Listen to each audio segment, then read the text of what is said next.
Hi friends, welcome to my channel. ఒక స్కూల్లో class జరుగుతూ ఉండగా సుధా అనే ఒక 6th క్లాస్ గర్ల్ సడన్గా వాంతి చేసేసుకుంటుంది క్లాస్లో. వెంటనే టీచర్ గబగబా దగ్గరికి వెళ్ళి ఏమైంది అని చెప్పి ఆరా తీస్తూ ఉండగా పాప, నేను రాత్రి మా డాడీ ఏదో బయట నుంచి ఫుడ్ తీసుకొచ్చారు, అది తిన్నాను టీచర్, నాకు డైజెస్ట్ అవ్వలేదు అనుకుంటా, అందుకే వామిటింగ్స్ అవుతున్నాయి అనేటప్పటికీ ఆ ఆయన పిలిపించి అవి క్లీన్ చేయించి ఆ పాపను సరే నుంచి కొంచెం జాగ్రత్త చెప్తూ ఉండేటప్పటికి ఈలోపు క్లాస్లో వాళ్ళు వెనక నుంచి ఓకు నవ్వుకుంటూ కేకలు వేసుకుంటూ ఉంటారు. వెంటనే టీచర్ లోపలికి వచ్చి, స్టూడెంట్స్ మీకేం చేస్తున్నారో అర్థం అవుతుందా? మీ తోటి ఒక క్లాస్మేట్కి వామిటింగ్ అయ్యి అనారోగ్యంతో ఉంటే మీరందరూ ఏంటి, ఎందుకని అంత అల్లరి చేస్తున్నారు? ఇప్పుడు వరకు బాగానే ఉన్నారు కదా, ఎందుకని అంత గోల్ చేస్తున్నారు, ఏమని అనుకుంటున్నారు మీరు అనేటప్పటికి ఒక అమ్మాయి లేచి, టీచర్ రాజేష్, ఈ అమ్మాయి ప్రెగ్నెంట్ అనుకుంటా, అందుకే వామిటింగ్స్ అయినాయి టీచర్ అనేటప్పుడు క్లాసులో వాళ్ళు ఇంకా నవ్వేస్తారు. ఈ అమ్మాయి ఒకేసారి ఏడ్చుకుంటూ ఆ ఎదురున్న టేబుల్ మీద అలా పడిపోయేటప్పటికి టీచర్ అందరికీ నోరు మూసుకోండి, పిచ్చి పిచ్చి మాటలు మాట్లాడద్దు అని జాగ్రత్త చెప్పిన తర్వాత అల్లరి చేసింది ఎవరో తెలిసినా సరే వాళ్ళని మాత్రం ఏమందు ఈ టీచర్ గారు. తర్వాత అలా నవ్వుకుంటూ ఉండేటప్పటికి ఇంకా ఆ పాప మనస్సులో తీవ్రమైన అవమానం జరిగినట్టుగా ఫీల్ అయ్యింది. కొంచెం సేపు అయిన తర్వాత టాయిలెట్కి వెళ్తానని వెళ్ళి పైన 3rd ఫ్లోర్లో ఈ క్లాస్ జరుగుద్ది, అక్కడ నుంచి కిందకు దూకి చనిపోద్ది. వెంటనే చుట్టుపక్కల వాళ్ళు పేరెంట్స్ అందరూ పోగైపోయి పెద్ద గొడవ చేసి కాలేజీ మీద ఆ స్కూల్ మీద పడిపోయి ఆ ఫర్నిచర్ పగలగొట్టేది ఇవన్నీ మీకు తెలిసినాయి కదా. గొడవ చేసేసేటప్పటికి పోలీస్ వాళ్ళు, ఎడ్యుకేషన్ డిపార్ట్మెంట్ వాళ్ళు ఇమ్మీడియట్గా వచ్చి ఈ స్కూల్లో సరిగ్గా డిసిప్లిన్ మెయింటెనెన్స్ లేదు, తర్వాత టీచర్స్ ఎవరు పట్టించుకోరు. న్యూస్లో ఏదన్నా ఇన్సిడెంట్ ఇలాంటివి జరిగినప్పుడు ముందు జరుగుతున్నాయి అని తెలిసినా సరే అలర్ట్ చేయడానికి ఎటువంటి న్యూస్ రాయరు, కానీ ఇటువంటి ఇన్సిడెంట్ జరిగినప్పుడు ఉన్నా లేకపోయినా నలుగురు అనుకున్న మాటలు కూడా యాజ్ ఇట్ ఈజ్ గా రాసేస్తారు. అసలు ఆ గొడవ జరిగినప్పుడు అసలు క్లాసులో టీచరే లేదంట, రకరకాలుగా అసలు ఆ క్లాసులో పిల్లలను పట్టించుకోరంట, డిసిప్లిన్ ఉండదంట, ఎప్పుడు టీచర్లు కబుర్లు చెప్పుకుంటా ఉంటారంట, పిల్లలు కొట్టుకుంటా ఉంటారంట, తిట్టుకుంటా ఉంటారంట, రకరకాలుగా మాట్లాడుకునే మాటలన్నీ టీవీల్లోనూ న్యూస్లోనూ వచ్చేస్తూ ఉంటాయి. వెంటనే ఎడ్యుకేషన్ డిపార్ట్మెంట్ వాళ్ళు, పోలీసు వాళ్ళు వచ్చి, పోలీసు వాళ్ళు వాళ్ళ పని వాళ్ళు చేసుకెళ్తూ ఉంటే ఎడ్యుకేషన్ డిపార్ట్మెంట్ వచ్చి ఆ స్కూల్కి రికగ్నిషన్ క్యాన్సిల్ చేసేస్తారు, స్కూలు క్లోజ్ చేసేస్తారు, పిల్లలందరినీ ఇంటికి పంపించేసి పోలీస్ డిపార్ట్మెంట్ వాళ్ళు ఆ స్కూల్ ప్రిన్సిపల్ మీద, టీచర్ మీద కేసు బుక్ చేసి వాళ్ళిద్దరిని స్టేషన్కి తీసుకెళ్ళిపోతాడు. అక్కడే పడి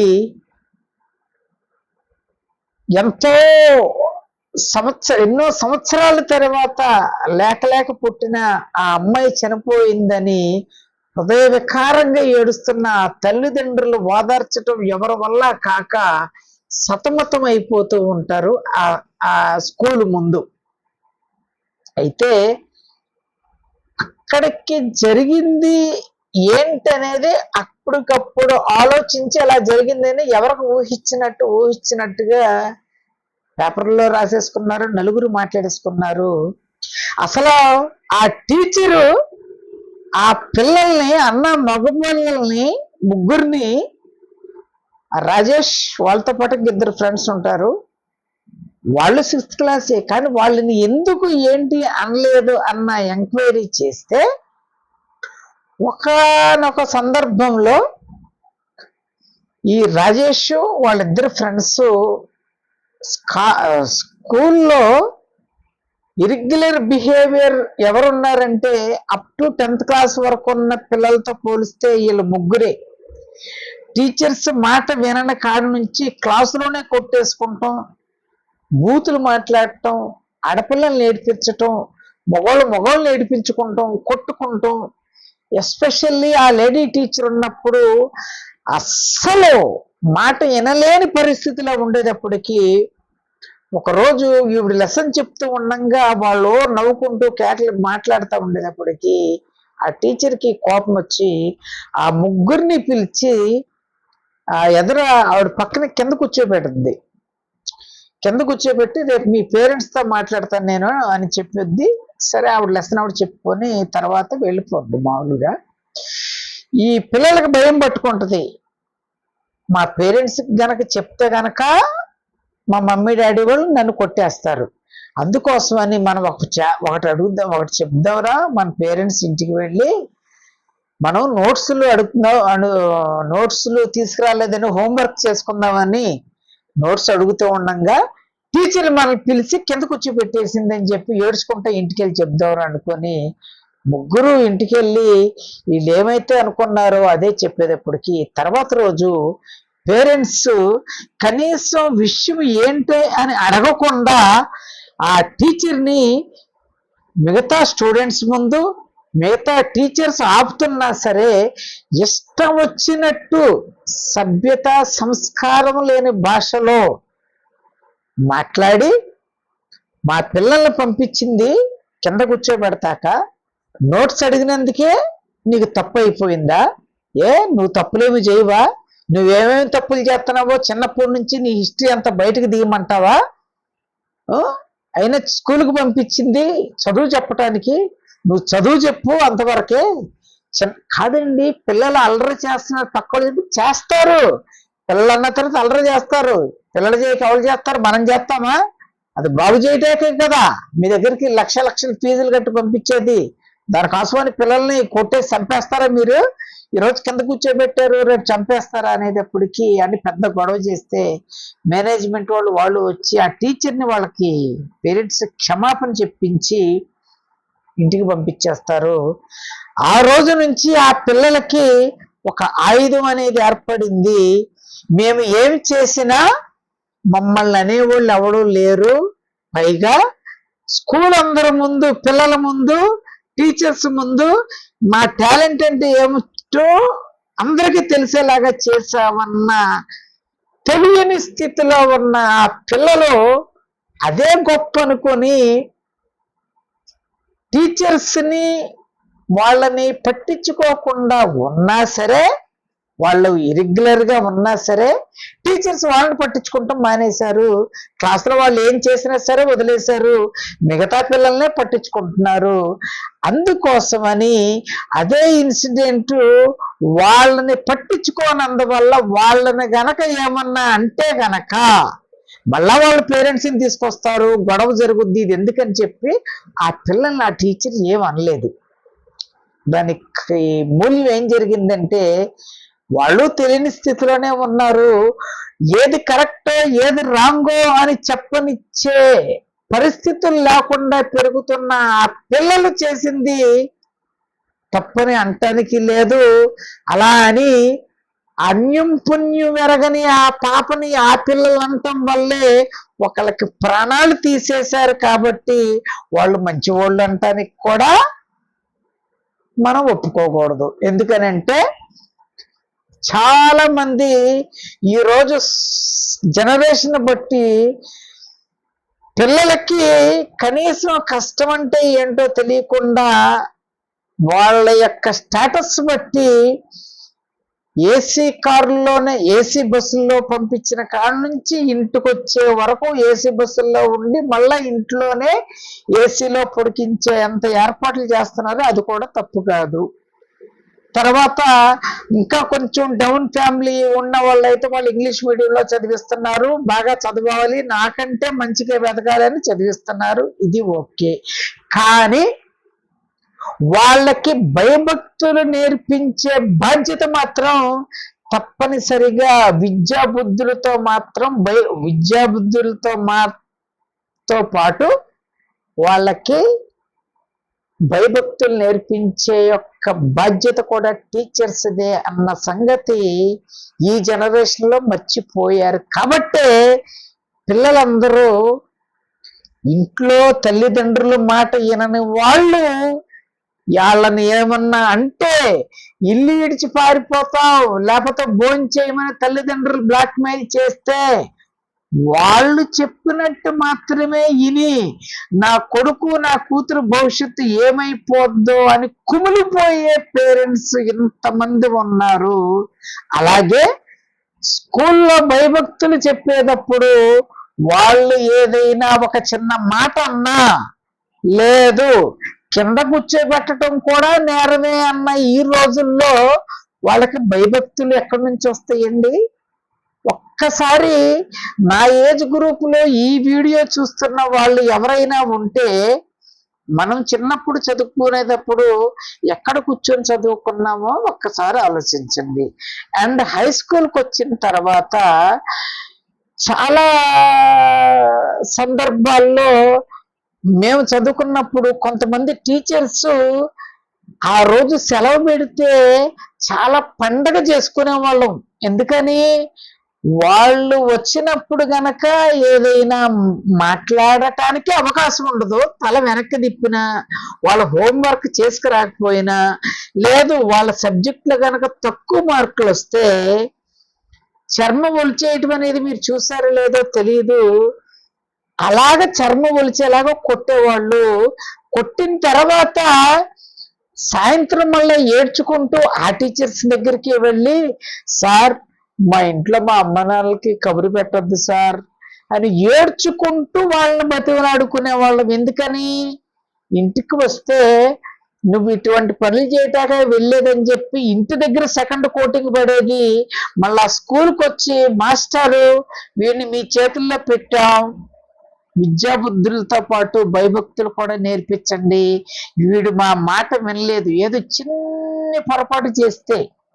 మరి ఈ రోజుల్లో 6th క్లాస్ వరకు అక్కర్లేదు, ఇంకా చిన్న పిల్లలు కూడా ఎటువంటి భాష మాట్లాడుతున్నారు, ఎటువంటి ప్రవర్తనతో ఉంటున్నారు అన్నది గమనించినా పట్టించుకోని తల్లిదండ్రులు, మాట్లాడినా సరే పట్టించుకోకుండా పర్వాలేదులే వీడిప్పుడుగా పెద్ద అయిన తర్వాత తెలుసుకుంటాడులే అని చెప్పి వాళ్ళ పనుల్లో వాళ్ళు పడిపోవటం. చిన్నపిల్లోడు కదా వీడు భలే మాటలు మాట్లాడుతున్నాడని మురిసిపోయే తల్లిదండ్రులు.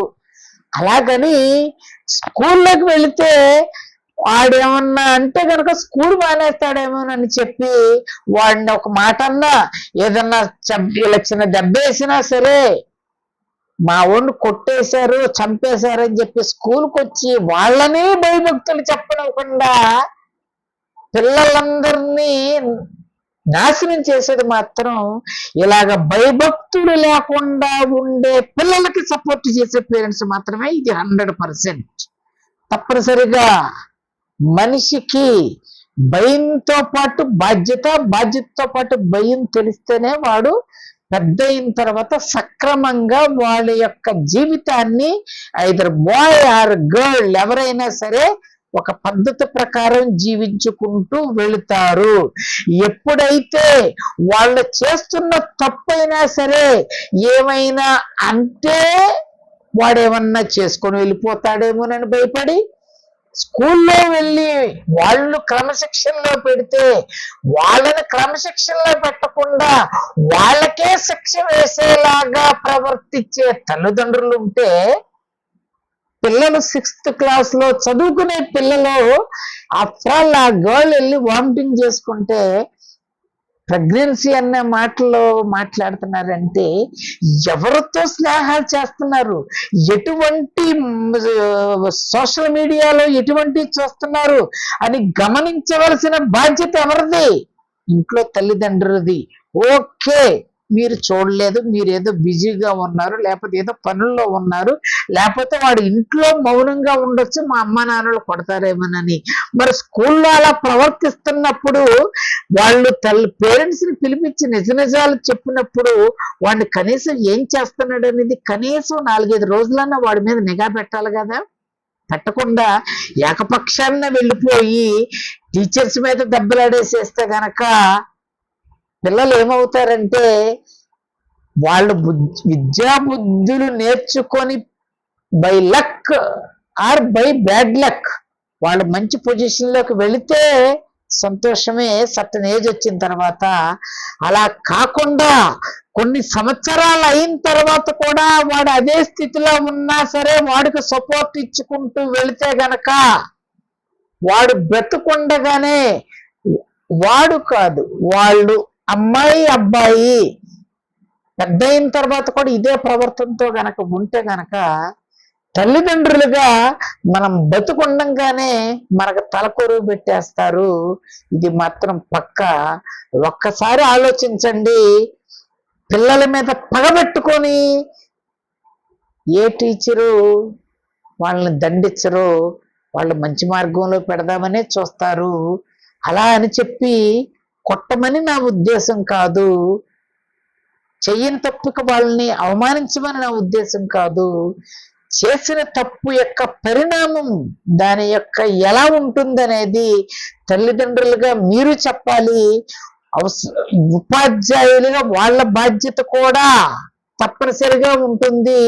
వాళ్ళ జీవితం ఒక ప్లాట్ఫామ్ లాగా ముందుకు వెళ్ళాలంటే ఎటువంటి శిక్షణ ఇవ్వాలి, ఎటువంటి బోధన చేయాలనేది వాళ్ళు ట్రైనింగ్ బేస్డ్ తో వస్తారు. కాబట్టి వాళ్ళు చెప్పనిస్తే పెద్ద అయిన తర్వాత మనం ఇటువంటి పని కనుక కంటిన్యూ చేస్తే మన లైఫ్, మన జీవితం ఎలా ఉంటుందనేది కళ్ళకు కట్టినట్టు గనక చూపిస్తే మనిషి అన్నవాడు తప్పనిసరిగా మారుతాడండి. ఇప్పుడు ఒకే విషయాన్ని ఇంట్లో తల్లిదండ్రులు, అక్కడ స్కూల్లో వాళ్ళు చక్కగా వాళ్ళకి వివరిస్తూ ఉంటే తినగ వేప తీయనుండు అని ఊరికే సామెత అనలేదు. ఎంత చేదుగా ఉన్నదన్నా దాన్ని నమిలితే తీపిగా ఎలా తయారవుతుందో, ఎంత మొండిగా ఉన్న పిల్లలైనా, ఎంత తెలిసి తెలియని వయసులో రూట్ గా బిహేవ్ చేస్తున్న పిల్లలైనా సరే మార్పు తీసుకురావాలంటే గనక వాళ్ళకి భవిష్యత్తు గురించి ఎలా ఉంటుందనేది వేపాకుని లేదా ఆ తినగ వేప తీయగా ఉండు అన్న యొక్క సామెతను దృష్టిలో పెట్టుకొని వాళ్ళకి అదే విధంగా మంచిని ఇంట్లోనూ బోధించి స్కూల్లో కూడా టీచర్స్ చేసే డ్యూటీని వాళ్ళు చేసుకొనిస్తే గనక మన పిల్లలు ఎప్పుడు జాతిరత్నాలుగానే ఉంటారు. ఈ వీడియో ఎందుకు చేశానంటే చాలా చోట్ల నేను తిరుగుతూ ఉన్నప్పుడు బయట గాని ఎక్కడ గాని చిన్న పిల్లలు మాట్లాడే బూతులు నాకు కూడా రాని బూతులు మాట్లాడుతున్నారు. అంటే వాళ్ళకి తెలియదు, అదేదో ఒక గొప్ప పదం అనుకుంటున్నారు. దాన్ని చూసి పక్కన వాళ్ళు పక్కపక్క నవ్వుకుంటున్నారు వాళ్ళ ఫ్రెండ్స్ గ్రూప్ లోనే. ఓకే, నేను నవ్వానంటే ఇది చాలా మంచి విషయం కాబోసు అని అనుకుంటున్నారు. బయట వాళ్ళు ఎవరో పట్టించుకోరు. పట్టించుకోవాల్సింది మన పిల్లల్ని మనమే. ఇంట్లో, స్కూల్లో అందరి పిల్లలు టీచర్స్ పిల్లలే. వాళ్ళ పిల్లలు ఉన్నా సరే స్కూల్లో మాత్రం వాళ్ళ పిల్లలుగానే చూస్తారు. కాబట్టి మన పిల్లలు అభివృద్ధి చెందాలంటే, మంచి మార్గంలో వెళ్ళాలంటే, వాళ్ళు మనకంటే ఉన్నత స్థితిలో ఉండాలంటే మన ఇంట్లో జాగ్రత్తలు తీసుకుంటూ స్కూల్లో టీచర్స్ని కూడా విద్యతో పాటు భయభక్తులు నేర్పించే క్షణాన్న మనం ఎటువంటి వాళ్ళకి ఇబ్బంది కలిగించకుండా వాళ్ళ డ్యూటీని వాళ్ళు చేసుకుంటే గనక తప్పనిసరిగా మన లక్ష్యం ఏంటనేది నెరవేరుతుంది. ఈ వీడియో గనక మీకు నచ్చినట్లయితే నలుగురికి షేర్ చేయండి, కామెంట్ చేయండి. ముఖ్యంగా షేర్ ఎందుకు చేయమంటున్నానంటే ఈ జనరేషన్ గురించి ఆల్రెడీ మీకు తెలుసు. చిన్నపిల్లలు పెద్ద పిల్లలు ఎలా ఉంటున్నారు అనేది పార్కుల్లో చూస్తున్నాం, గుడులు వెనక చూస్తున్నాం, రోడ్లు వెనక చూస్తున్నాం. అంతకు మించి ఎక్కువ చెప్తే ఈ వీడియో మీరే చూడరు. అందుకోసం అనేది అందరికీ తెలిసిన విషయం కాబట్టి, బట్ వాళ్ళకి తెలిసి తెలియని విషయంలో తెలియచేయవలసిన బాధ్యత మనకు ఉంది. కాబట్టి తప్పనిసరిగా ఈ వీడియో షేర్ చేయమని మిమ్మల్ని అందరినీ రిక్వెస్ట్ చేస్తున్నాను. Thank you very much.